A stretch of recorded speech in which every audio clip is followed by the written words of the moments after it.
Hey, yo, what's happening? What's happening? So, I'm coming in live and I'm going to say what I need to say on this.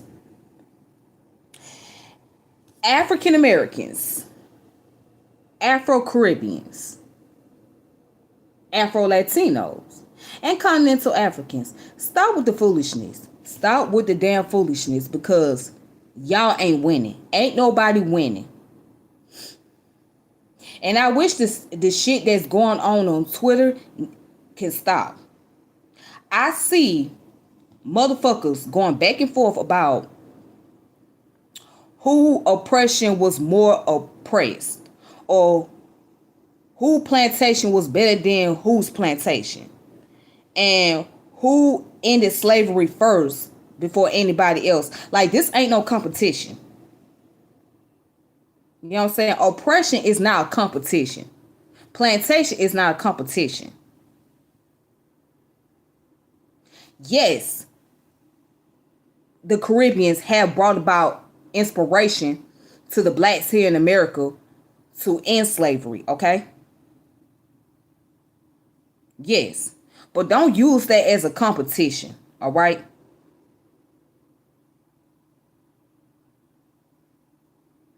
And black people, yes, our ancestors built this country. But again, and I keep saying it, and I'm going to say it over and over again, our African ancestors built this damn country, okay? So those same African ancestors that built this country are also a descendant of those African ancestors in the Caribbeans and also those in other parts of the diaspora, okay? Again, those same African ancestors also had ancestry in the Caribbeans and other parts of the diaspora and go way back to Africa. So again, you're not winning. You're not winning. Y'all look crazy as hell. All of y'all going back and forth about oppression like it's if it's some form of competition, like it's some type of game. This ain't no game. Y'all look crazy as hell. Y'all look goofy as hell on the internet arguing about this kind of shit.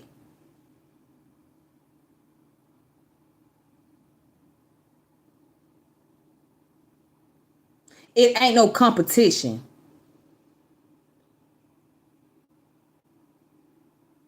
Stop making it a competition. Stop trying to use it as a way to talk down on each other.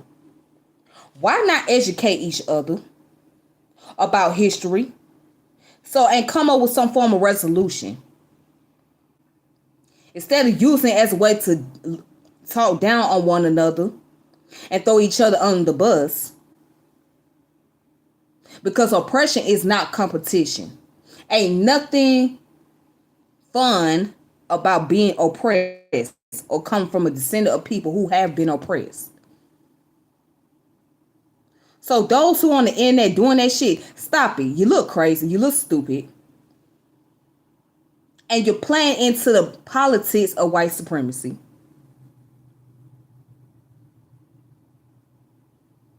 And if you want me to be really honest, it's a distraction. Because you ain't running shit. And most of the countries in the Caribbean islands, they are poor. Most of those islands are poor. And they're struggling.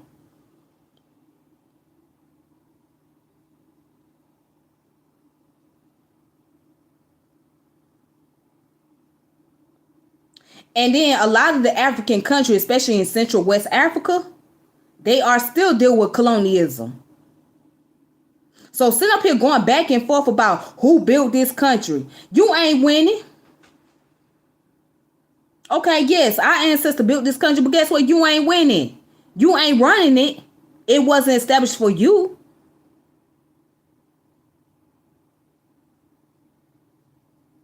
Your ancestor was a commodity for this government, for this system. Slavery was an international commodity. Slavery was not just a United States business. I don't know why y'all don't get that shit through y'all head. It's not a United States business, okay? So slavery was not some form of fashion show, okay? See, what a lot of you black folks, especially black people here in America, y'all fighting for politics of respectability, which it ain't gonna happen. And the way you're going about doing it is sloppy as hell. It's sloppy as hell. You're not fucking winning. So y'all can sit y'all asses down and cut that shit out. If y'all not trying to enlighten each other, educate one another, then go somewhere and sit down. But stop trying to create dichotomy for real. Stop trying to create this nonsense. Because the shit is getting played out. The shit looks goofy as hell.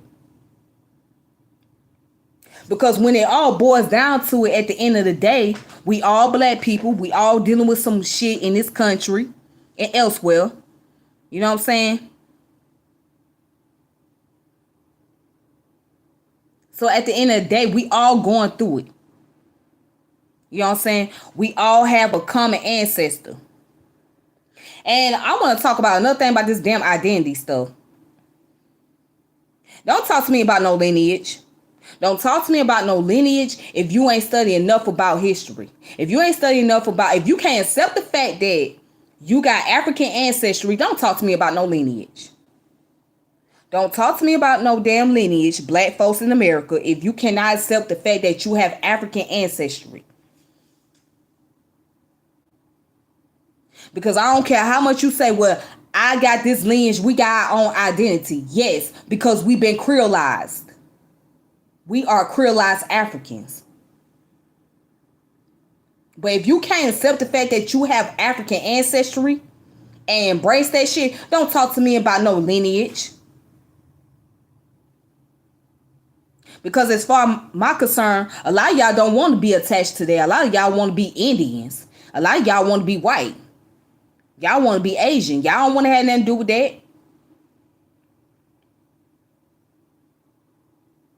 You know what I'm saying? And also another thing, asking me questions about did my parents or did my grandparents come from America or are they American descendant of slavery is not going to prove your damn point. It's not proving a point at all. I had a joker on here, and I should say his real name, but I'm just going to call him a joker. I had this joker come on here talking about some, I knew you was Caribbean. Like, nigga, what point are you proving? What fucking point are you proving?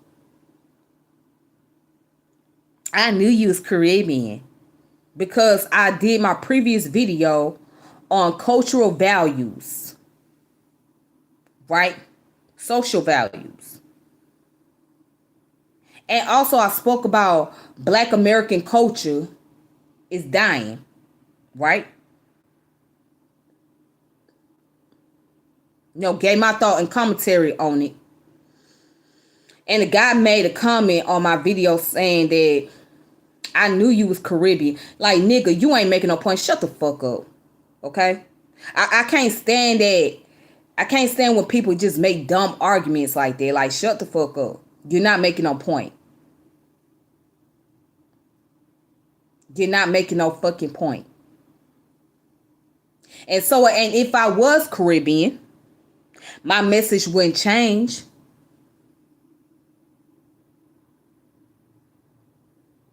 But since you want to talk about me being Caribbean, I do got some Caribbean in my family. I mentioned that before. I do got some Caribbean. But a lot of us got Caribbean in us. You didn't know that? If you took an ancestry test, right, especially 23andMe, it's going to show you that your recent ancestor came from the Caribbean islands. I bet you didn't pay attention to that part, right?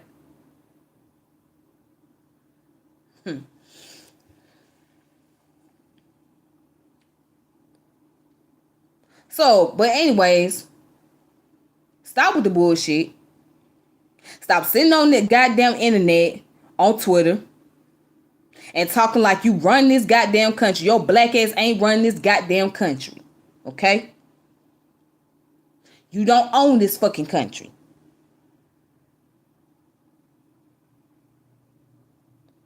All right? You happen to live in it. You happen to fight for opportunities in this goddamn country.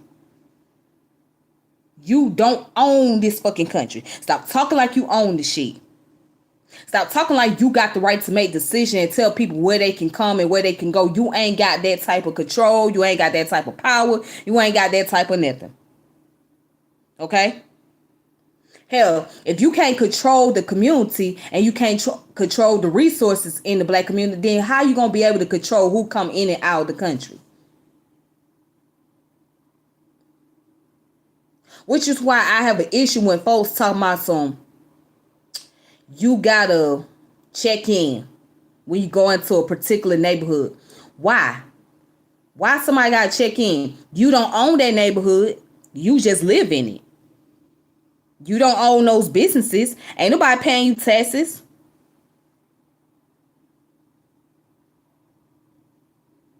Ain't nobody paying them damn rents. Ain't nobody paying you no damn rent to start no business or to have a home over there. So why somebody gotta check in?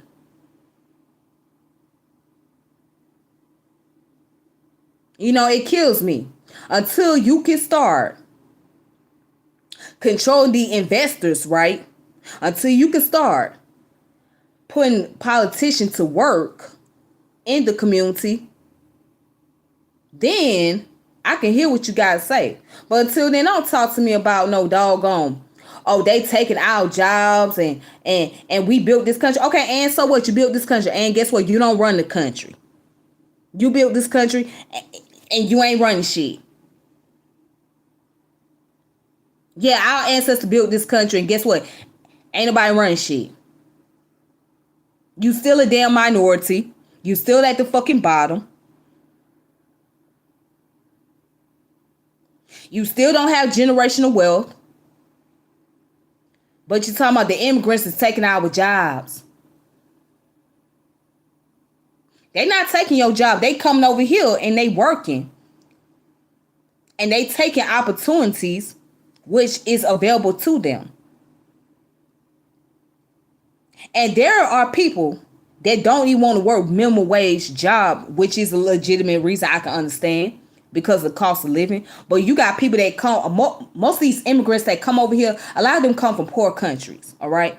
So when they come over here and they work for $10 an hour, $15 an hour, in their mind, that's luxury. They know that it ain't shit in this country as far as like livable wages is concerned, but to their family back at home, that's money. You know what I'm saying? Because you got to look at the currency differences as well. Because their dollar values are much lower than our dollar values. You know what I'm saying? So that money they make $15 an hour and they get like a $600 paycheck every week, they could take that money and they can send it back to their family. And their family can be able to buy whatever they need over there. And you want to know why a lot of these countries are poor? Man, I wish I could find that Walter Rodney book. A lot of y'all need to read Walter Rodney, How Europe has Undeveloped Africa. Y'all need to read his book. Because he gives you the outline of how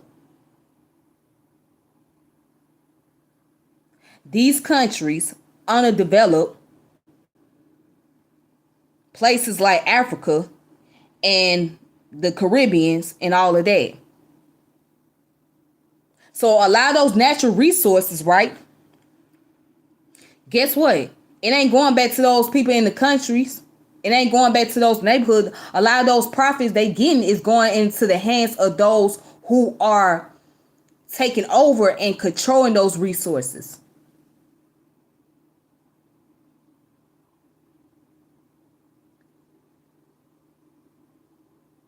See, it's a lot of things. See, people think they know politics, but they don't really know politics. People think they know politics, but they don't really know politics.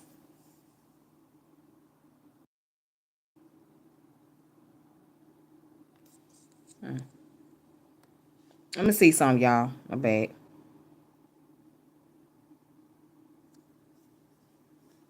Yeah, people think they know politics, but they don't. They don't have a clue. They have no clue what politics, how it works.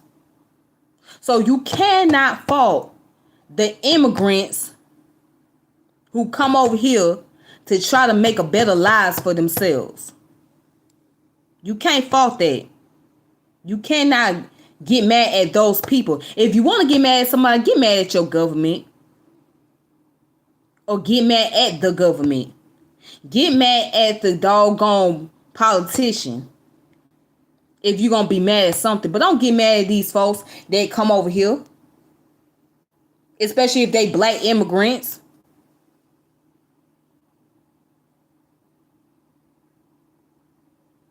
Hell, they don't get mad when they see y'all wearing diamonds and gold. They don't get mad when they see y'all walking around with cell phone and computer devices.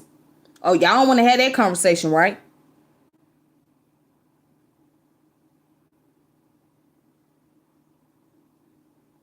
And another thing I want to address, because I also seen this same person put a comment. This person also put a comment saying that, well, why don't you talk about the Caribbean people, how they abuse children, sex trafficking, and female genital mutilation and all of that, right? Yeah, that's a serious thing. It is. And I have spoke on sex trafficking. I have spoke on my thoughts on female genital mutilation. I'm against that wholeheartedly. But if we're going to talk about that, we need to talk about all of that collectively, right? We need to talk about the black community here in America, as well as the black Caribbean, and also the continental Africans. We need to address those problems all together. You know what I'm saying? Because there's a lot of crises that's taking place within these communities.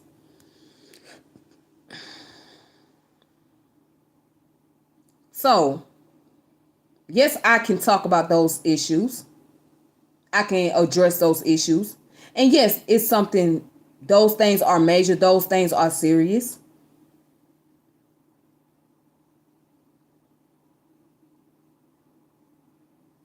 You know, because it's a violation of human rights. These things are a violation of human rights.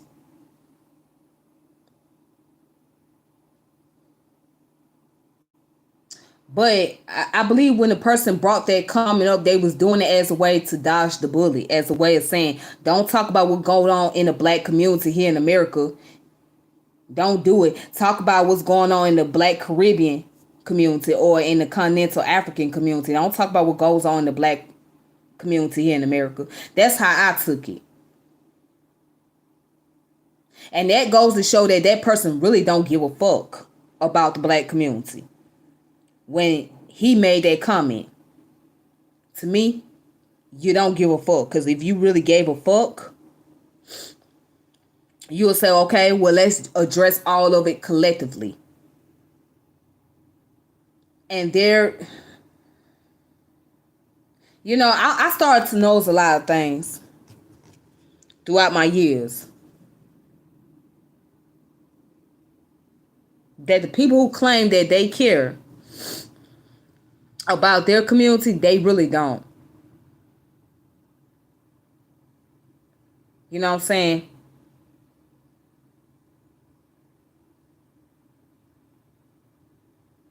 The people that say they gonna stand up and fight for a community, they really don't.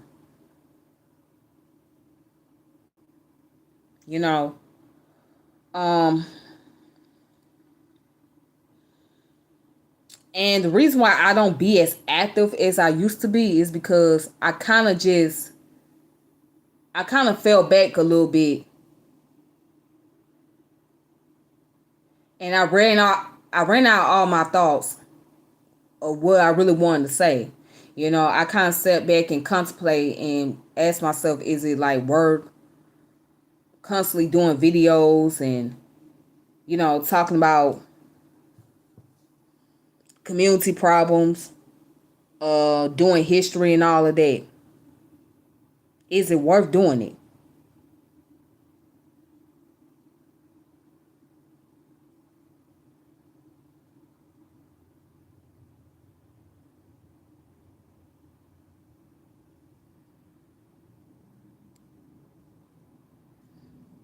Is it really worth doing all this talking? I mean, because at the end of the day, what point is it going to prove? What good is it going to do? So I kind of just been wondering, like, is it worth it?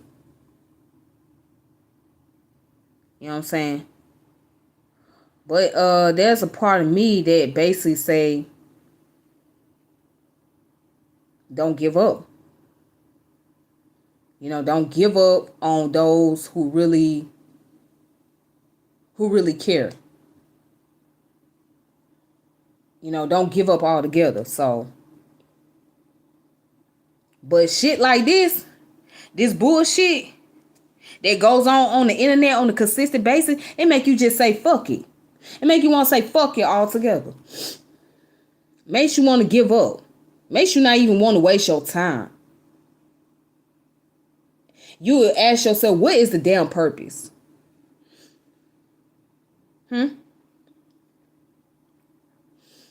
What is the damn purpose? What's the purpose of doing these damn videos, right? Or talking about issues in the community when motherfuckers just gonna have this little stupid ass beef on the internet?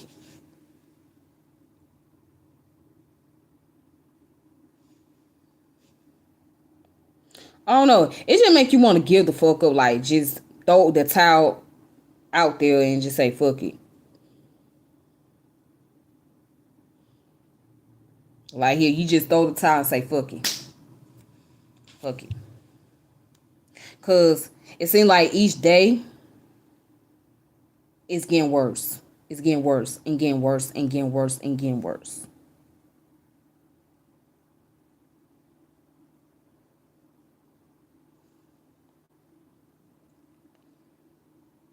That's just my thought, and that's how I feel about this.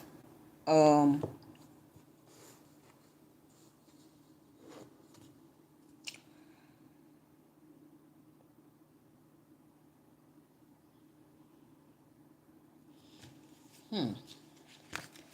Anyways, I just want to share this book with y'all.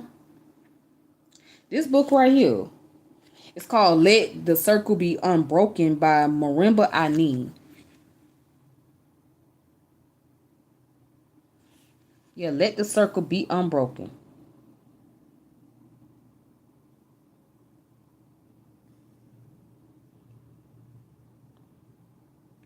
I think, excuse me. Yeah, I think this is a great book that many of us need to read. Um, I started off reading it. I want to share some information here real quick. Okay. Yeah, let me share something. Maybe.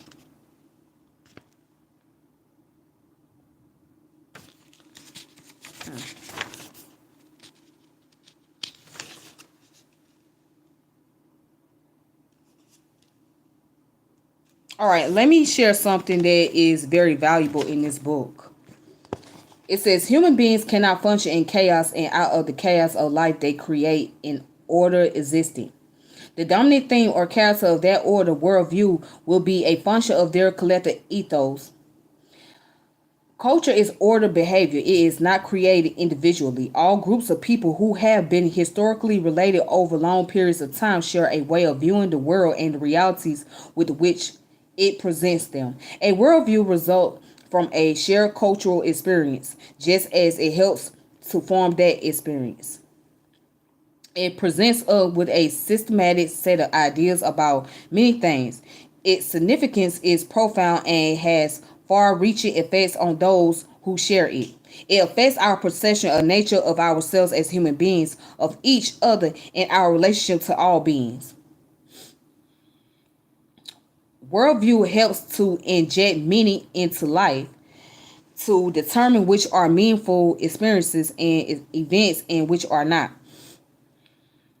It encompasses metaphysics. We speak of the African metaphysic or spiritual philosophy, cosmology, epistemology, and ontology, right? So for those of you that don't know what cosmology is dealing with the study of the cosmos, right?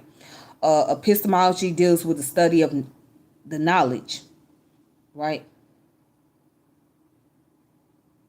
And ontology deals with the state of being, okay? Let me see. You know what? What's up, Hell Spawn, whatever the fuck your name is? I'm just gonna go ahead and put your ass on timeout, boy. Yeah, let me put your ass on timeout. Okay. All right, so anyways, that's another thing. I got trolls over here, but anyhow, going back to what I was saying, like ontology deals with the values. I mean, not the value, but the state of being. So ontology deals with the state of being. Epistemology deals with the study of knowledge, and cosmology deals with the study of the cosmos. Anyway, so it says, indicating our conception of the structure of the universe, the relationship and origin of nature and human beings, truth and knowledge, reality, and the nature of being. A people's worldview affects and tend to determine their behavior. A universe understood totally in materialistic, rationalistic terms will discourage spirituality. An ethos characterized by a will to power, by the need to control, will derive pleasure from a technical order, from conflict, war, from winning, destroying, and exploitation. Diasporic Africans are forced to ask and to answer the question: what happens when a people are forced to survive within a culture based on a worldview that is oppressive to their ethos? And like I said, this book right here, I highly recommend. Let the Circle Be Unbroken: The Implication of African Spirituality in a Diaspora by Marimba Ani. So the question is, what happens when a people are forced to live within a culture based on a worldview that is oppressive to their ethos? What happens? I'm going to tell you what happens. When you live in a culture, right, and its worldview is based on the oppression, it boils down to something like this. It boils down to something like this. Diasporic war. People going back and forth. It boils down to self-hate. It boils down to the chaos amongst those who they feel don't identify with them. It boils down to insanity. That's what it boils down to. It boils down to all of that.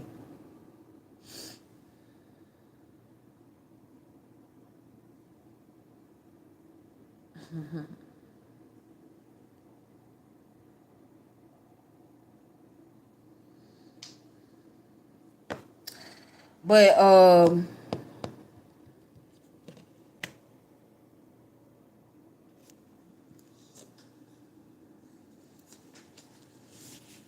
yeah, I recommend this book right here, Black Elders: The Meaning of Asian and African Slavery and Freedom, right? Capitalism and Slavery, Dr. Eric Williams, who happened to be from Trinidad. Okay, he was a prime minister, but he was also a historian. So check this book out. The Wise Mind of Marcus Garvey.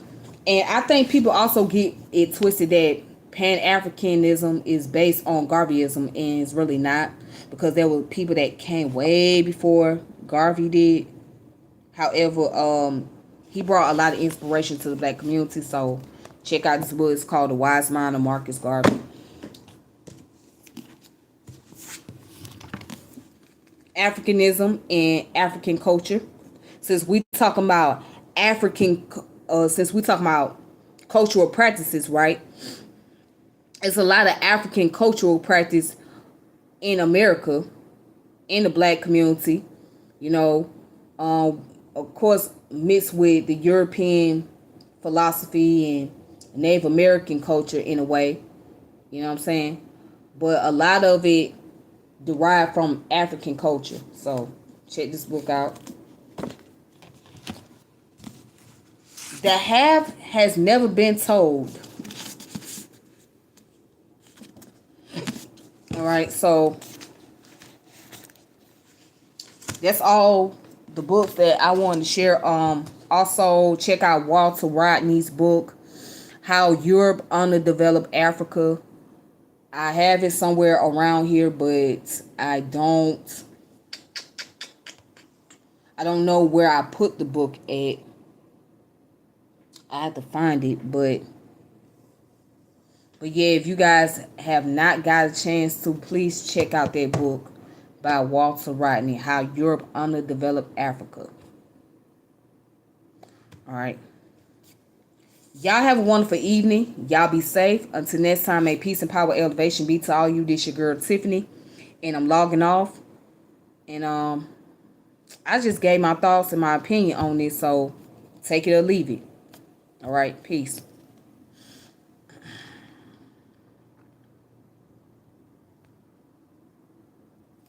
All right, let me get out of here.